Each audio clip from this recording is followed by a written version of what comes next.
Saya nyatakan dengan tegas, sampai akhir periode kekuasaan Jokowi ada 44.000 orang dalam penjara. Mobil SMK 6.000.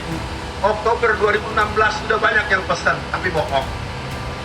Anak saya tidak mau berpolitik, jadi wakil presiden dengan main-main dengan MK. Baru 2 hari jadi anggota partai ketua umum. Ijazah tidak jelas. Dan terakhir, sudah disampaikan tadi, sen kanan belok kiri. Negeri ini pernah cacat dari orang Solo. Maka warga Solo dan masyarakat Solo bertanggung jawab untuk mengantarkan yang cacat itu ke tempat peristirahatannya. Bismillahirrahmanirrahim. Kepada Bang Bitor, kepada seluruh sesepuh senior, saya mohon izin awalan kita akan mengawali dengan sama-sama berdoa, karena kita tidak ingin kita berkampanye untuk mengganyang PKI tapi kita lupa dengan Tuhan kita. Kita berdoa dulu. Saya akan mengambil jatah saya yang 7 menit. Bang Bitor, boleh kan? 7 menit ya. Bismillahirrahmanirrahim. Assalamualaikum warahmatullahi wabarakatuh. Alhamdulillah. A'udzubillahi minasyaitonirrajim. Bismillahirrahmanirrahim. Asyhadu an la ilaha illallah wa asyhadu anna Muhammadan abduhu wa rasuluh. Allahumma sholli ala Muhammad wa ala ali Muhammad. Wahai Allah, pada siang ini gelombang elektro jihad kami, perjuangan patriotik kami bermaksud untuk mengadili di awal dengan menangkap manusia yang bernama Jokowi dan mengupayakan pemecatan memakzulkan orang yang bernama Gibran. Kami mohon padamu ya Allah, mudahkanlah jalan itu. Satukanlah hati kami antara muhajirin dan ansor. Satukanlah hati orang-orang Indonesia semuanya untuk memastikan dalam waktu yang sesingkat-singkatnya Jokowi akan diadili dan dimasukkan ke penjara dengan hukuman yang seberat-beratnya. Ya Allah, jadikan kami yang hadir di tempat ini orang yang niat tujuan kami semata-mata untuk membuktikan tidak mentang-mentang pernah jadi presiden, boleh berbuat jahat semaunya, lalu berpikir nggak bakal dihukum. Kita akan katakan anomali sejarah hari ini akan kita buat, dan Jokowi adalah orang yang kita pastikan dengan izin Allah untuk ditangkap, diadili, dan dihukum mati sesuai dengan kelakuannya. Setuju? Ada yang nggak setuju?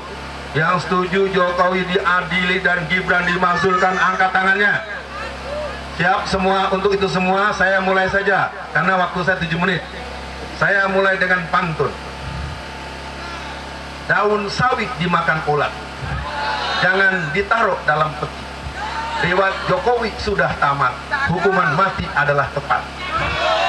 Ya, jadi hari ini semua kita berkumpul bersama-sama.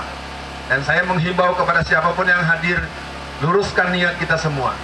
Kita tidak ada yang mulia di sini, tidak ada yang lebih suci di sini, tidak ada yang lebih pejuang di sini.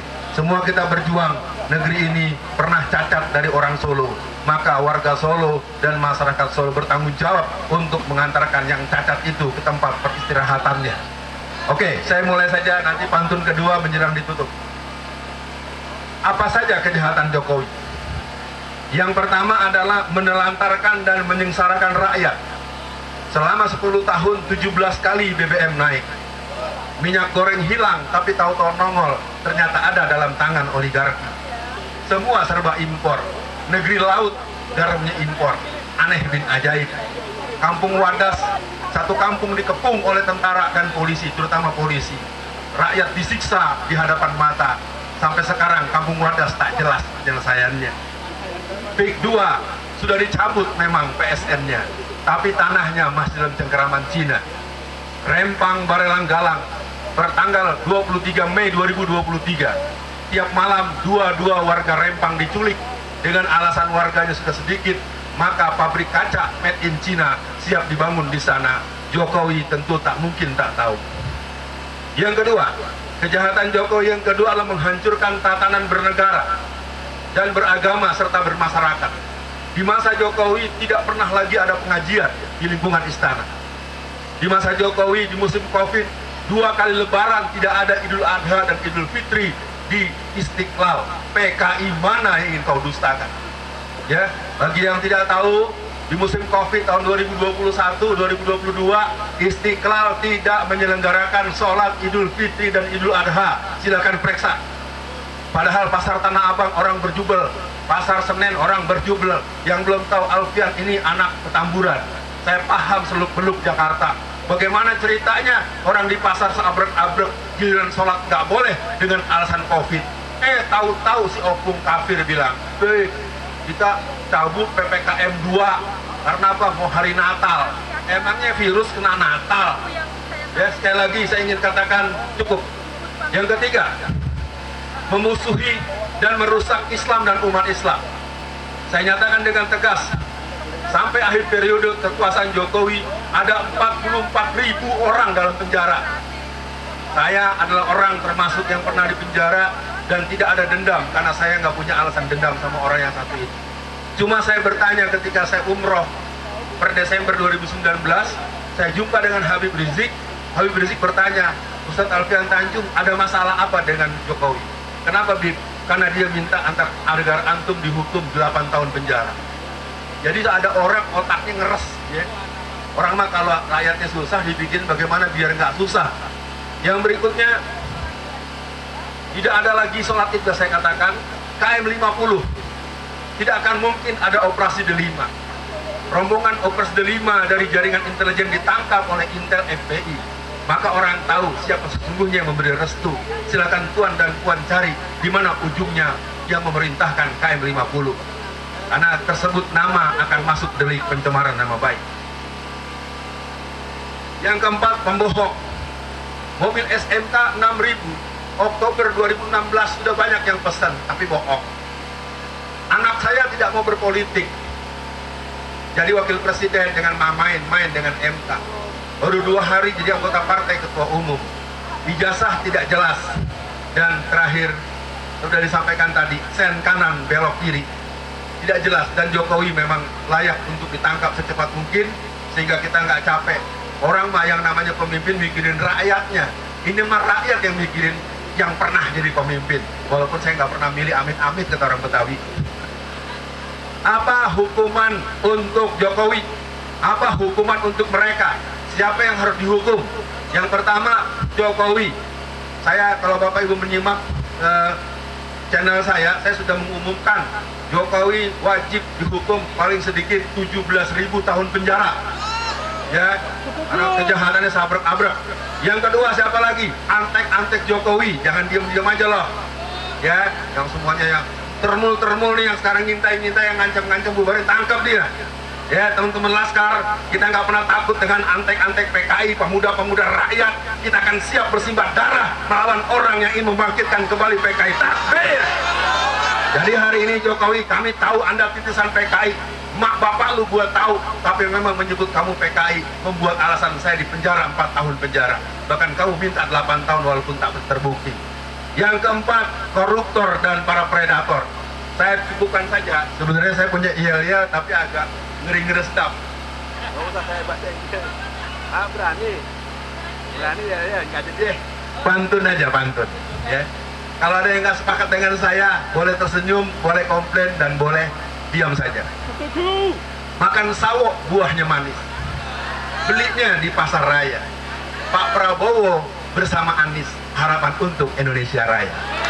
Kita perlu solusi, jangan berdebat lagi. Semua orang sudah tahu bahwa negeri ini ada 2 potensi. Jadi soal 11%, skor 11 agar didamaikan saja. Sehingga Pak Prabowo segera makzulkan Gibran, dan Gibran kemudian disuruh pulang main-mainan itu, boneka-bonekaan, dan biar Pak Anies mendampingi Bapak Prabowo, sehingga 2029 kita semua bergandeng tangan untuk menyatakan Indonesia Raya siap Indonesia Emas 2045. Andaikan tuan dan puan tak bersetuju dengan yang kukatakan, kita bersepakat bahwa kita boleh berpendapat, yang penting jangan memaksakan pendapat. Assalamualaikum warahmatullahi wabarakatuh.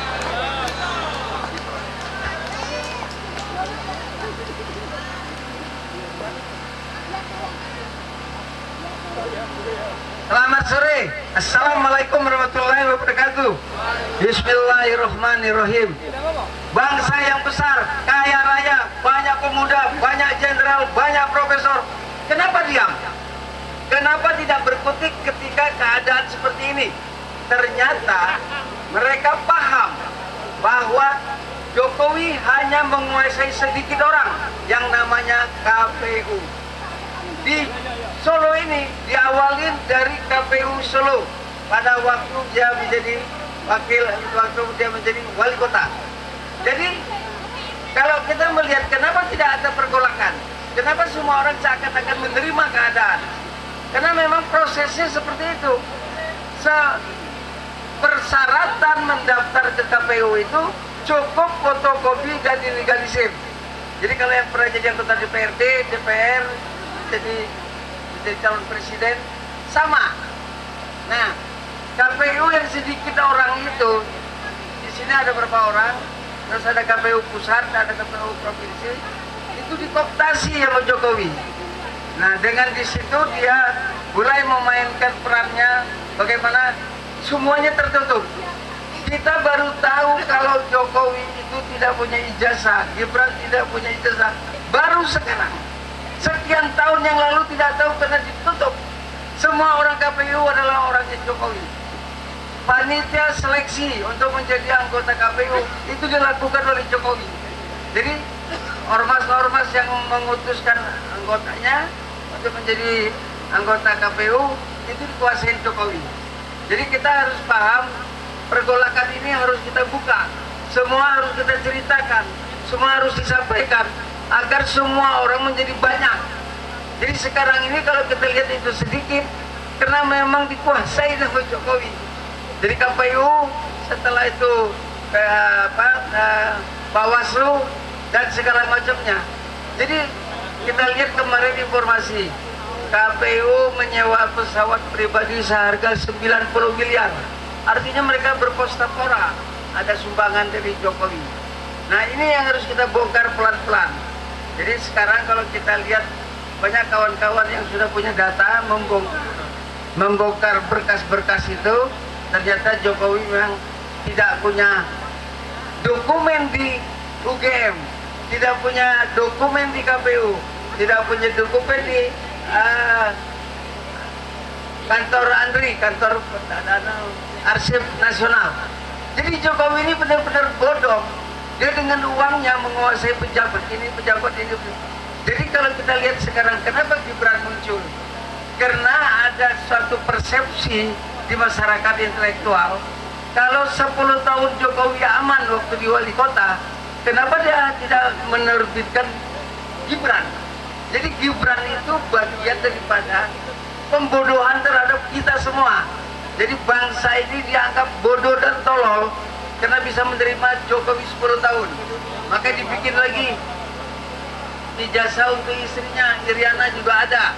Karena dianggap kita bisa menerima.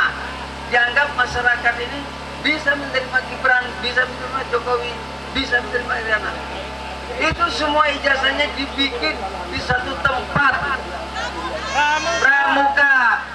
Jadi karena dianggap aman, dibikin lagi untuk Gibran, aman, begitu untuk Iriana. Nah, Iriana belum menggunakannya untuk publik, untuk pejabat. Nah, jadi dari situ kita akan melihat.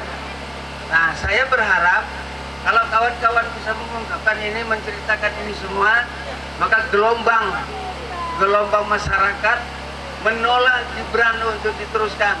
Gibran sudah 1 tahun jadi wapres. Kita segini aja.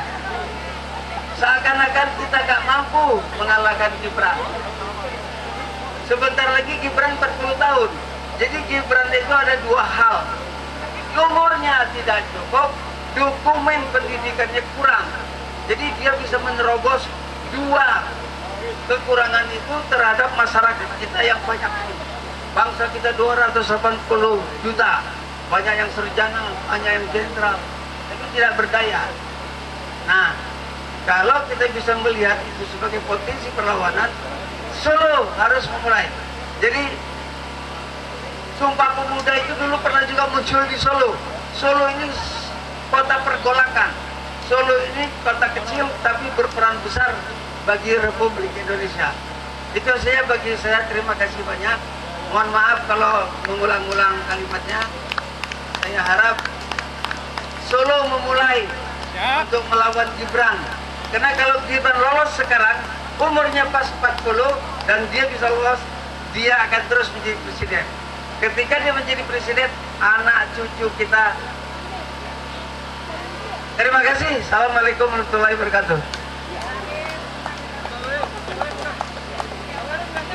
Bismillahirrahmanirrahim. Assalamualaikum warahmatullahi wabarakatuh. Takbir! Takbir! Takbir! Terima kasih pada panitia yang mengadakan aksi di Solo. Karena kalau diadakan di Solo, insya Allah sukses dan akan diikuti kota-kota yang lain. Dan perlu Bapak ketahui dan Ibu ketahui, selama hidupnya Jokowi itu belum pernah berkata jujur. Tidak hanya ijazah, tapi asal silah. Ini perlu diketahui. Kalau Jokowi berkata jujur, selesai. Ijazah palsu, produk hukum Jokowi gugur. Hutang-hutang biar dibayar sendiri. Ini loh. Dan yang kami ingatkan lagi, jangan lalai. Jangan lalai. Di belakang Jokowi itu ada oligarki yang menguasai kekayaan alam Indonesia. Ini kita harus waspada. Dan satu kata, tanggap peduli Jokowi, majukan Gibran. Tanggap peduli Jokowi, majukan Gibran. Allahu Akbar. Allahu Akbar. Allahu Akbar. Wassalamualaikum warahmatullahi wabarakatuh.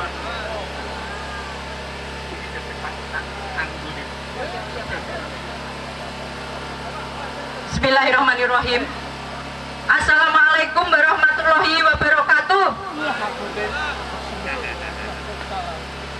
Sekarang kita kumpul di Solo.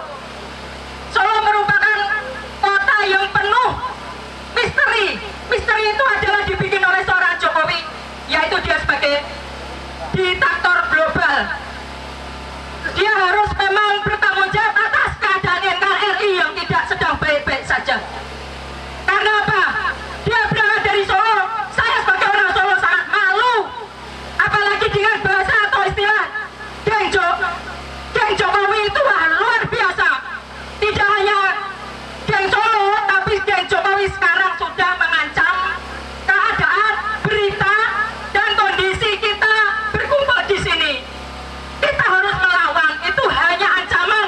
Saya tidak takut dengan ancaman-ancaman yang kemarin sedang viral. Karena itu merupakan tantangan bagi kami, tantangan bagi saya sebagai seorang aktivis dari Solo. Saya berupaya semaksimal mungkin.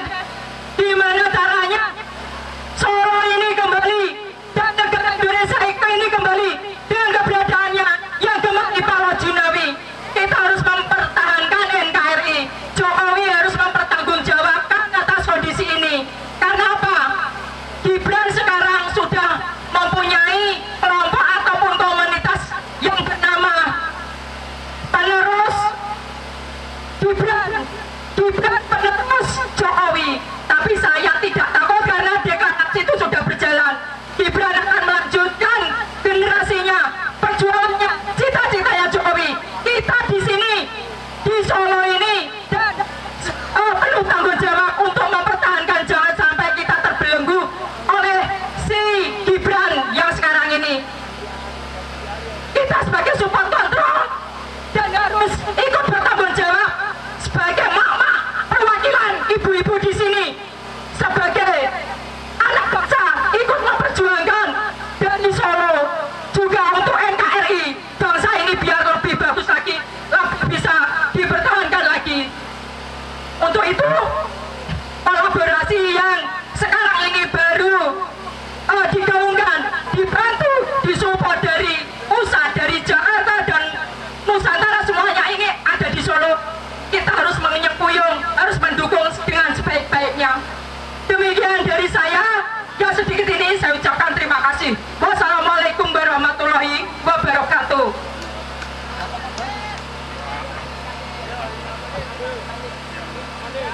Ini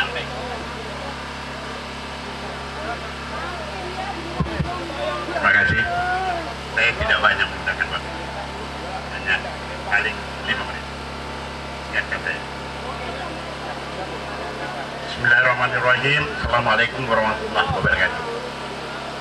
Saudara sebangsa dan setanah air, Solo adalah kota legendaris.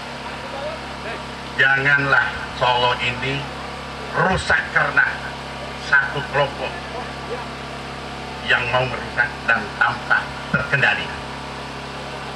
Saya mengharap kepada seluruh rakyat Solo, masyarakat Solo, dan rakyat Indonesia tanggap terhadap masalah ini.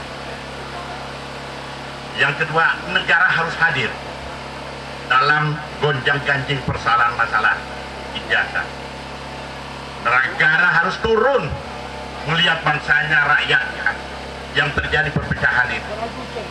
Jangan biarkan persoalan ini gampang, asal ada political will daripada pemerintah dan penguasa untuk menyelesaikan persoalan ini. Jangan lama-lama. Yang ketiga, bila lewat daripada 2006-2007, ini rawan terhadap putusan hukum.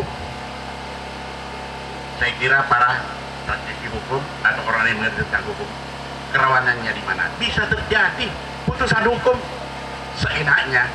Ya tentu kita tahu bagaimana penegakan hukum sekarang ini, tak maunya. Sehingga ini yang bisa menjadi perpecahan, dan disinilah letak daripada hidup matinya keluarga Jokowi tentang masalah ijazah. Jadi saya mohon para yang terkait agar memperhatikan, khususnya pemerintah pusat. Bapak Presiden Prabowo melihat anak bangsanya begini terjadi, tidakkah sedih? Katanya Bapak Presiden memihak terhadap rakyat. Kasihan rakyat seperti begini. Jadi olehnya itu dengan dimulai dari Solo, maka Solo yang harus mengakhiri. Kau yang memulai, kau yang mengakhiri, kata Panji. Sekali lagi saya ingatkan, pemerintah pusat turunlah menyelesaikan persoalan ijazah ini, karena ujung-ujungnya adalah perpecahan anak bangsa dan bisa terjadi. Ya, nggak tahu apa yang terjadi. Mudah-mudahan tidak terjadi berdarah-darah. Itu loh kira-kira. Saya kira hanya itu yang saya bisa sampaikan. Semoga Bapak Presiden Prabowo melihat dari ujung ke ujung sana ini adalah pendukung Pak Prabowo yang hadir sekarang ini. Tetapi ketika tidak didengar, maka itu akan berbalik. Karena tahu resikonya ketika ini lebih lewat daripada waktu yang ditentukan. Saya kira demikian. Yang terhormat Bapak Prabowo yang kita cintai dan Presiden yang kita banggakan. Terima kasih. Assalamualaikum warahmatullahi wabarakatuh. Bang.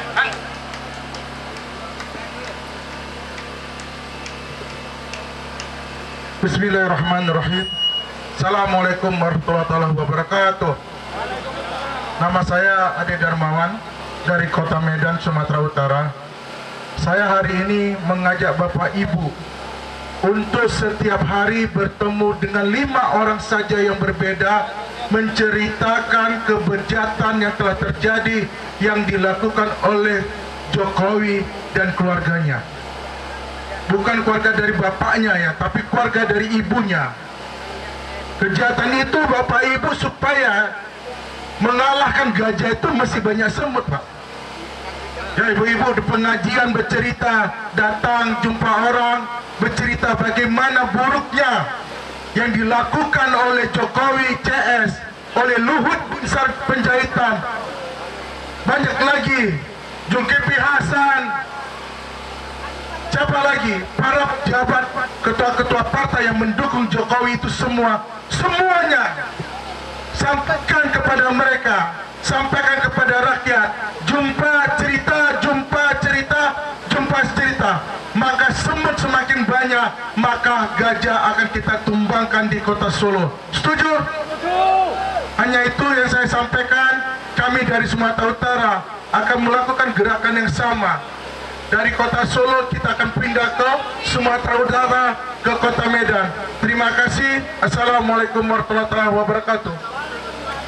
Horas.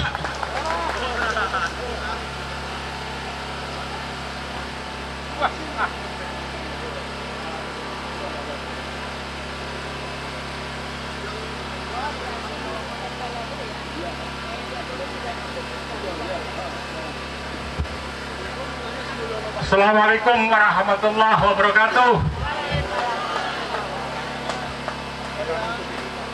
Ibu sekalian, saya ini penghuni Purwopuran. Bersama Pak Mudrik saya itu sudah lama, bersama Pak Umar, Pak Amiruddin sudah lama.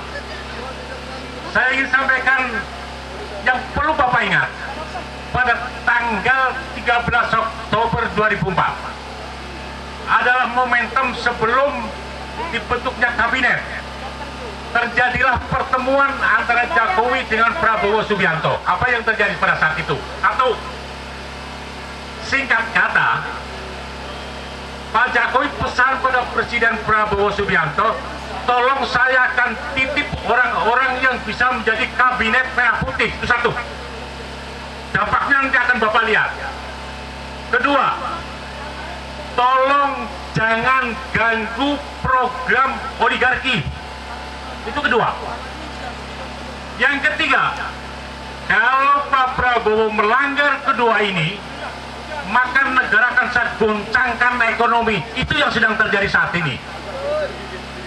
Yang keempat, kalau saya titip, tolong amankan keluarga saya. 4. Itu menjelang pembentukan kabinet merah putih pada saat itu pada Pak Prabowo. Oleh karena itu, ketika panjenengan emosi, tangkap Jokowi, adili Jokowi, majulkan Gibran. Siapa yang akan melakukan itu? Banyak. Itu bukan sasaran orang ini, bukan pada presiden, belum. Tapi ada kekuatan rakyat yang disebut dengan people power yang lahir dari gedung ini. Persoalannya sekarang, Bapak juga harus tahu rentetan kejadian di Indonesia yang sifatnya pasti. Kenapa Indonesia sampai saat ini rusak berat, ambiar nggak karu-karuan seperti ini? Itu hanya terjadi pada zaman Jokowi, yang Pak Jokowi itu membuka negara ini untuk oligarki begitu lebar. Ketika Soekarno dibatasi, bandar-bandar pedagang dari tidak boleh masuk ke desa. Pak Harto dibatasi, tetapi setelah reformasi itu gerakan gombal itu, terjadilah kerusakan ini. Apa yang terjadi lagi? Bapak melihat ada muncul sebuah IKN, itu adalah tipuan, karena itu akan menghancurkan aglomerasi di seluruh Jakarta. Maka saya katakan Jakarta sejujurnya saat ini sudah terkepung. Apalagi yang terjadi, sudah ada negara dalam negara yang disebut dengan PIK 1 dan PIK 2. Untung sekarang ini Pak Prabowo mencabut PIK 2, tetapi tetap saja mereka bergerak. Karena apa? Harus diingat, oligarki itu sudah menyusun suatu struktur kekuatan dari pusat sampai daerah, dari presiden sampai kepala daerah, kepala desa itu. Semua ada, semua dimatikan dengan yang namanya uang. Itulah Bapak Ibu sekalian. Oleh karena kondisi ini tidak bisa dibiarkan. Kalau itu terus berjalan seperti ini, maka negara pasti akan hancur lebur. Kapan akan terjadi? Tidak boleh pesimis. Saya hanya menghimbau Pak Prabowo itu orang baik.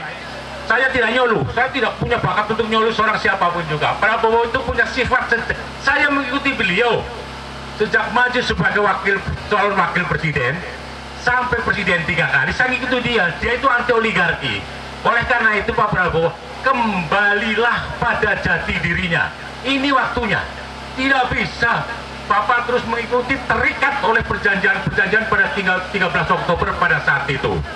Oleh karena itu, maka ketika Jokowi sudah membuka Indonesia menjadi seperti ini, terjadilah sebuah peristiwa, dan Indonesia itu akan ada PIK 11, bukan hanya PIK 1, PIK 2, itu pelabuhan akan dikuasai seluruhnya. Bahkan dalam catatan saya, itu oligarki akan membuat Cina, itu akan membuat satu kekuatan militer di Indonesia. Itu terjadi pada peristiwa COVID. Bangsa Indonesia itu dengan COVID ini semua Cina masuk. Dengan demikian maka saya kira untuk teman-teman di Solo ini, saya tadi di dalam mengatakan dari Solo lah akan harus diakhiri dari Solo. Saya kira ini aja yang bisa saya sampaikan.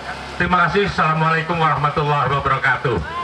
Semoga gedung warisan Pak Mudrik ini bisa membawa pergerakan untuk ke depan, karena saya juga lahir dari gedung ini. Terima kasih. Assalamualaikum.